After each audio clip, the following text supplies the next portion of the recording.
Oh no, my paper glass.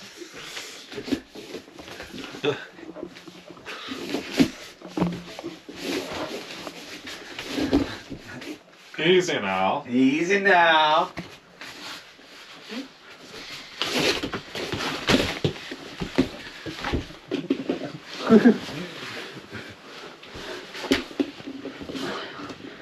What was that? I can't see because of your shirt. Yeah. Yeah. You like that? I don't want to hurt you.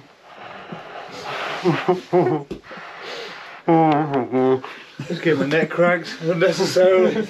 I'm sorry. I mean, from an outsider's perspective, let's use this as a... Should I have let go? Oh, I could have sat there for a while longer, but I was like, this is horrible. Why am I sitting here for no reason? I mean, though, it's kind of a bullshit one because it's like... I think if you'd have kept on it, oh, you'd have got me eventually. Maybe it was because you didn't have the room to move. I don't know, man, but it's like you said, like it's uncomfortable, but you can kind of tank it. On the neck, and at the same time you are attacking here a little bit. Like, you know what I mean? So my neck's getting cranked, and it is cutting the F a little bit. It's cutting the F. Bullshit techniques coming to you. That was a nice little... Welcome back after a break. Well, yeah, returning from a break. Fuck you! No, fuck you! Yeah. So yeah, what oh, bullshit moves in Jiu Jitsu, man? Like, you know, people always like to invent their own little tackle, like I choke you inside your guard in a gi or something. You know what?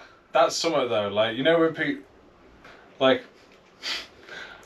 not low key fucks me off, but around that kind of area, is like when people go, yeah, I made this technique. Yeah, Motherfucker, this is 2024. I was like, the fucking ancient Greeks were doing this shit.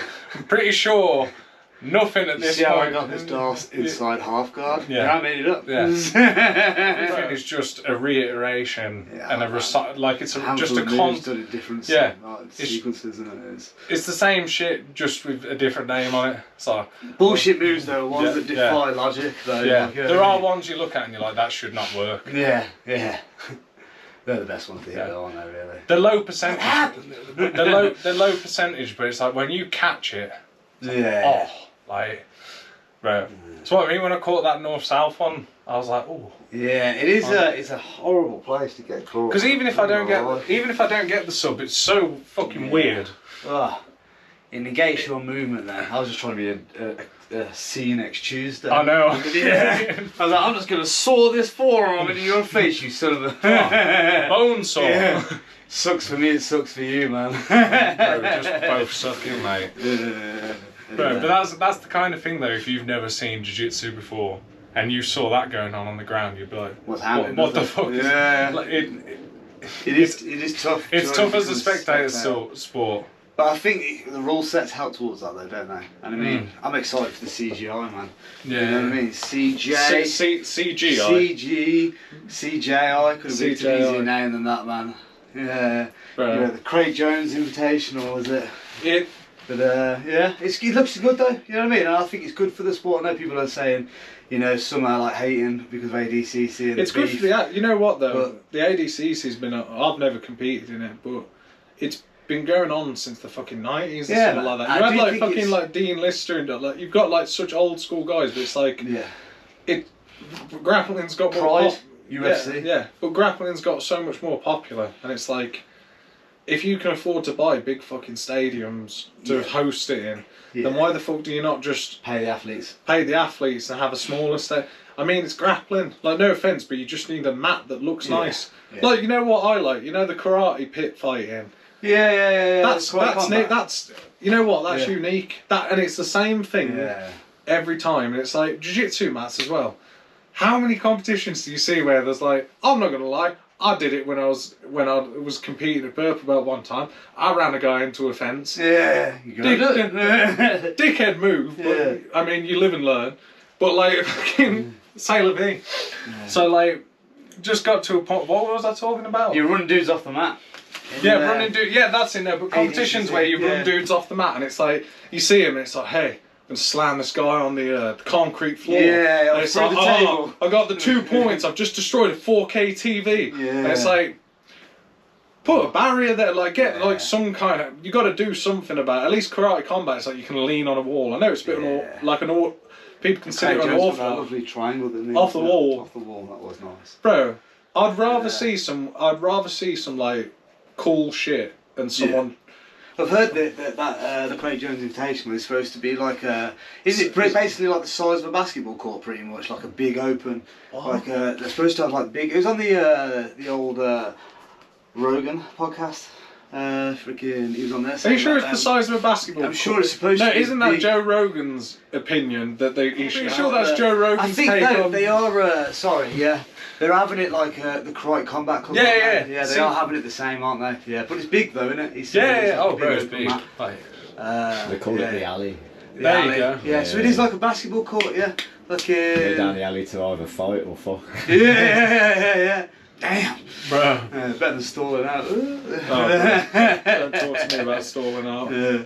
Bro. But yeah, man, that's the killer of this. What the fuck? Yeah, it's all coming back. Yeah, but I do think it's quite funny though that ADCC, like, is it Mo, Big Mo, is getting beefy with it, isn't he, and like moaning about the fact they're having competition. But you not think it's funny though that a company that, you know, shows competition is getting moody about competition.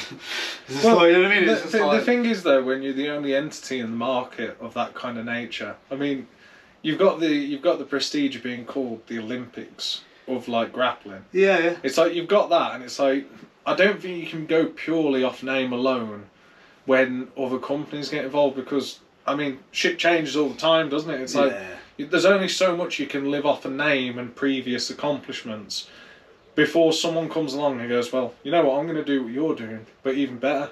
Because if you're like, I know some of the athletes are going to ADCC because it's a prestigious title for seminars and shit like that.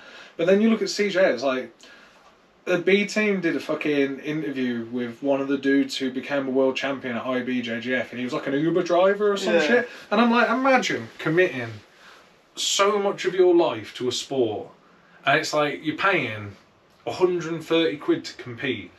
And then at the end of it, you get like a fucking. And the thing, don't get me wrong, the prestige is there. I'm not criticising the prestige of the competition, but it's like if you want the athletes and you want people to stay, like incentivise them to come back. Like, man. I know they've started doing cash prizes now, but for how much they make, it's ridiculous. They could. Because people are always going to go because it looks good on a record. Yeah. Fucking hell, everyone uses it to... And I know people say that, but they're doing ADCC so that they're getting like seminars and stuff like that. Yeah, but it's not guaranteed. Though, man, a lot of them, because it's not a lot guaranteed. of them are unknown people, man. You only know like the stars of them that really win, like, generally. Like, you know what I mean? Like day to day. Like, you know, your Gordon Ryans and, you know, all these big names like that. But there are a lot of other divisions that ADCC people are winning, and no one's paying attention. Like, you know what I mean? Like, again, it's a very niche. It's a very niche community. You know, so it's not like someone from a fucking corporate centre's going to go, hey, you know what? Yeah. We should have a grappling seminar. It's only going to be jiu-jitsu gyms. Yeah. It's like. It's not, you're not going to have a team training at a coffee shop. I've said it before, when we saw a local comp recently, and the setup, and they could have just gave the athletes way more money because they had way too big a venue to accommodate grapplers. Like, you know what I mean? No offence, like, the only people that come to watch a grappling match are the people competing's friends or family, or maybe from their gym, their team. That's it, man. There's no geezer that's just turned up that's like, you know, oh, what are you doing this weekend? Oh, I'm going to a grappling match. It's not Sunday. It's not Sunday league football. Exactly. You don't have to play football to follow it. Yeah. But grappling, it's like Sunday league football. You don't really get geezers going to Sunday league football that, you know what I mean, aren't part of it, like in some direct relation. You know what I mean? So it is pretty much the Sunday league of martial arts, isn't it? Like, you know what I mean?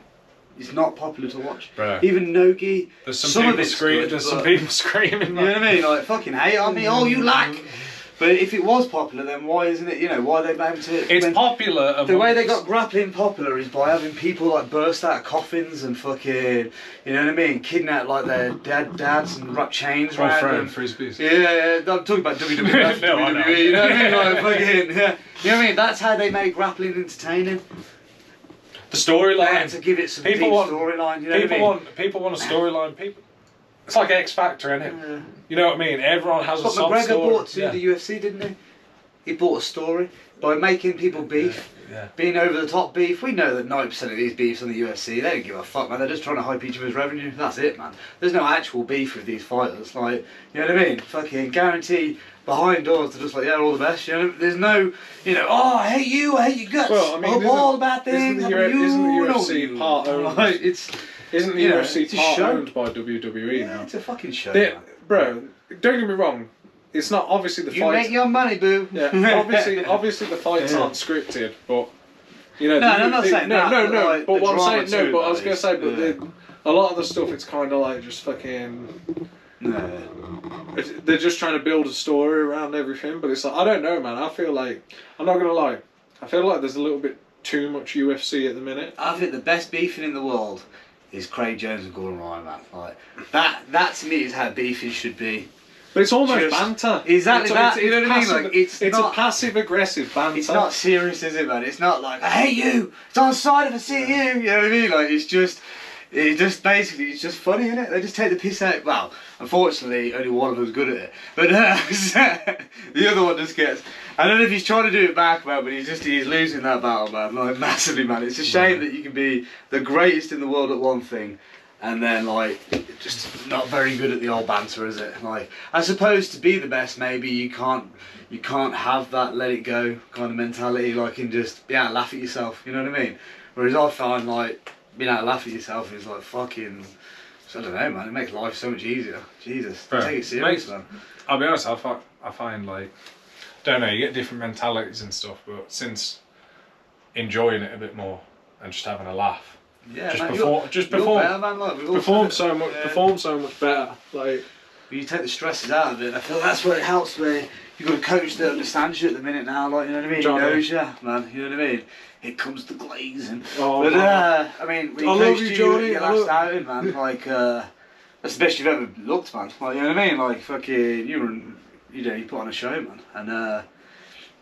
That's the loosest you've ever been going into the fight as well. You know what I mean? Like you were chill, you were laughing, you were warming up, you weren't stressed out of your head, you weren't going to the toilet every 10 seconds to try and throw up. It was like, you know what I mean? I brought it up to about 15. Yeah. You were just relaxed, enjoying the process.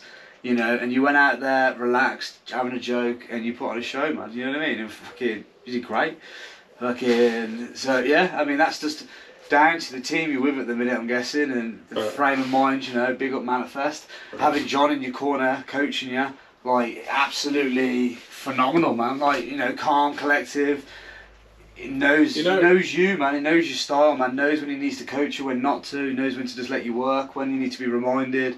He's just, top coach, man. And then, for me, man, bigging up the man hard, but he drove all the way down there, like 3 hours down there to just coach yourself and 2 other guys. Yeah, and then the next day, on his Sunday, this guy's got a full-time business, yeah. Not job, business, yeah. So that takes up all his fucking time. Then on the Sunday, that motherfucker then goes to another competition and coaches over 40 matches, man, or whatever it was. Like, it was ridiculous, man. Like, amount of matches. And, again, his team smashed it. For a team that's only been around for, like, a very short amount of time. Very short time, man. And they're only one school as well. Bro, one school. If you think about it, the only black belt in that gym technically is like Sam, who comes to visit. Sam White, yeah. And you look at the team, and you kind of look at just a bunch of brown. But you kind of look at the team that's being built, and I think it's why it's such an important reason to have a team that has just like good cohesion, and obviously there's like not like figures of authority, but like figures of like people who sort of guide others, kind of thing. Yeah. But it's not like a pyramid where someone's at the top and it's like everyone answers to them. It's like it's a collaborative. It's like I can speak to you, Johnny can speak to me, I can speak to you. What helps with it though? We're all day ones pretty much, man. Yeah. Like me, Cal and John have trained together since pretty much the start really. I started and then a year later we moved premises and it changed affiliation to the Red Shield. Yeah. And we know I'll never serve any longer Red Shield. Shocker. Bro. But we've all been together forever, man. Like, and we trained together then. I remember John turned up and he was like just a white belt.